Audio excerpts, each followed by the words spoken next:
programa Vereda Literária de hoje, estamos conversando com o professor e crítico literário João Alexandre Barbosa. Professor João Alexandre, falando ainda em poesia contemporânea brasileira, nós convidamos o professor Reinaldo Martiniano Marques, da Universidade Federal de Minas Gerais, para dar um breve depoimento sobre o seu trabalho e lhe encaminhar uma pergunta. Vamos ver? Vamos.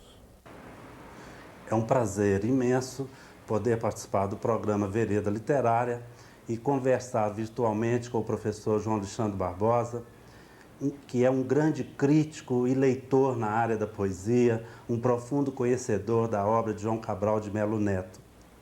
Eu gostaria de trazer à consideração do professor uma questão que diz respeito aos destinos da poesia. Como o senhor vê os experimentos poéticos no campo da videopoesia, da infopoesia, da poesia visual, enfim? O futuro que se vislumbra é de um diálogo cada vez maior entre palavra e imagem, desfazendo-se o caráter hegemônico da palavra no fazer poético?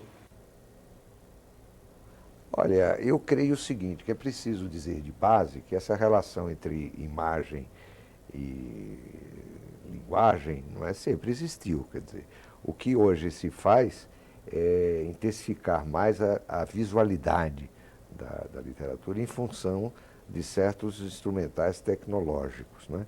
A poesia concreta, por exemplo, no Brasil, foi um salto nessa direção, né? Mas hoje é mais óbvio que os elementos computacionais, de informática, de vídeo, todos esses elementos entram como instrumentos, né? São uma espécie de novas canetas para o poeta, para a poesia, para a literatura, né? Há um exemplo que está sendo realizado por um poeta português aqui no Brasil, não é? Meu amigo, querido amigo, o Ernesto de Melo Castro, que faz uma poesia de pixel, né? Quer dizer, ligada ao computador, quer dizer, de forma radical, né? Mas existe a videopoesia já há algum tempo. Portanto, eu acredito mesmo que isto vai dar obras, né? Vão surgir obras daí. Evidentemente que é muito cedo, né?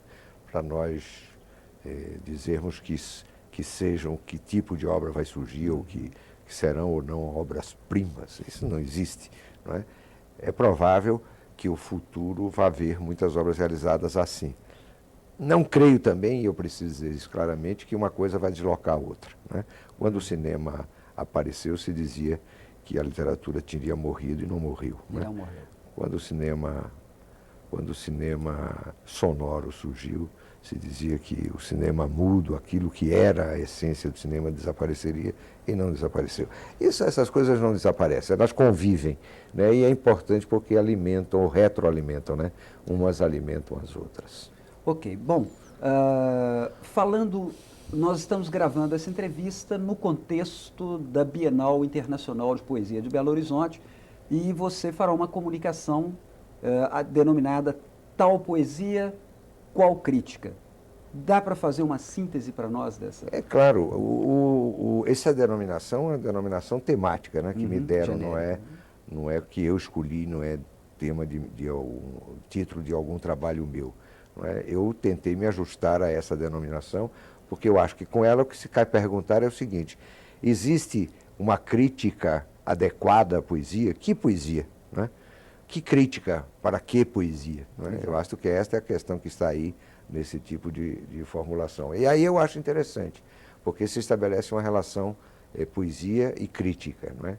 Quer dizer, o que eu gosto de refletir, de pensar a esse respeito, na existência de uma enorme e rica tradição moderna da poesia crítica. Né? Da poesia crítica, quer dizer, que está numa obra como a de Valéry, a de Mallarmé, não é?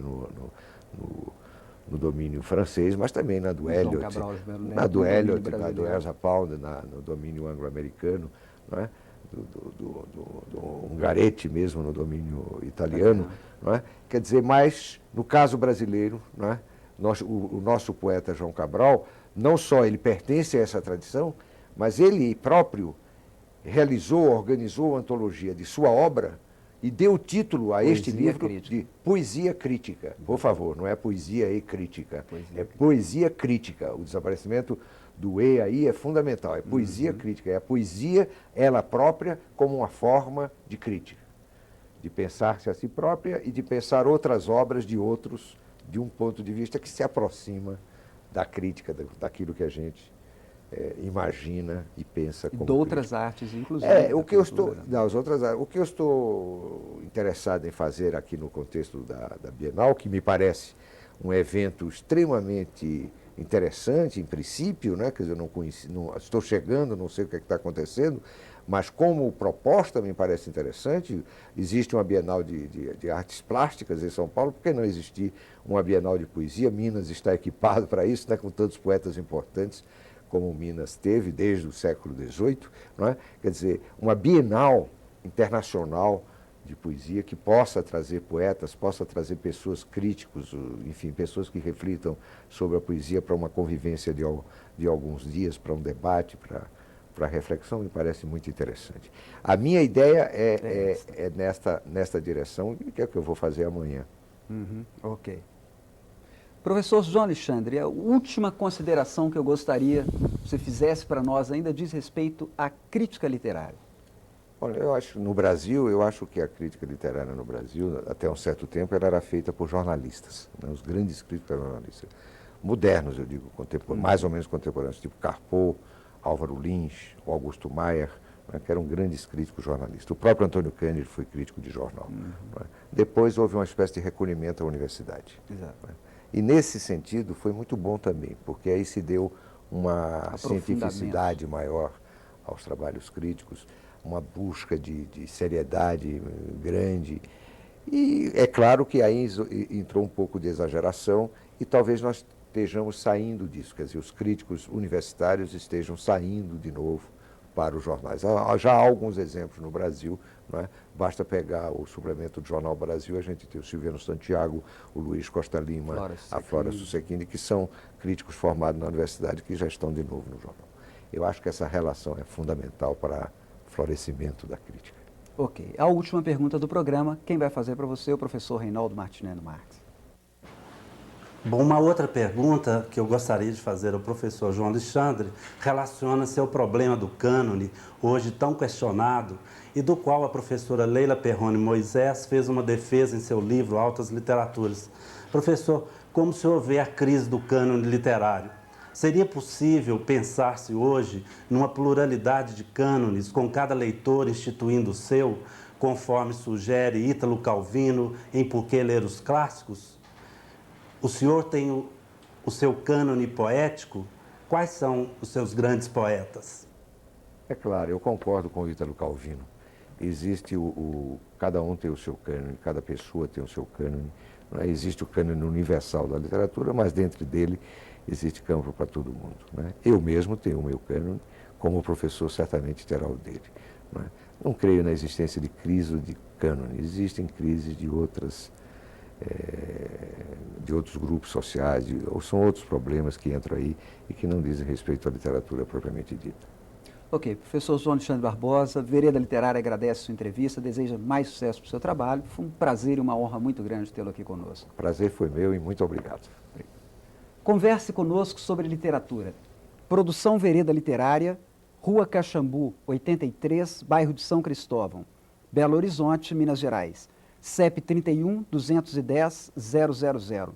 Telefone 031 429 7947. Telefax 031 429 7946. E-mail vereda@fundac.org.br. Para encerrar, um pequeno trecho da poesia de João Cabral de Melo Neto, na voz de João Alexandre Barbosa. A palo seco. Se diz a palo seco o cante sem guitarra, o cante sem, o cante sem mais nada. Se diz a palo seco a esse cante despido, ao cante que se canta sob o silêncio a pino. O cante a palo seco é o cante mais só, é cantar num deserto devassado de sol. É o mesmo que cantar num deserto sem sombra, em que a voz só dispõe do que ela mesma ponha. Contamos com você aqui no nosso próximo programa. Boa leitura. Muito obrigado.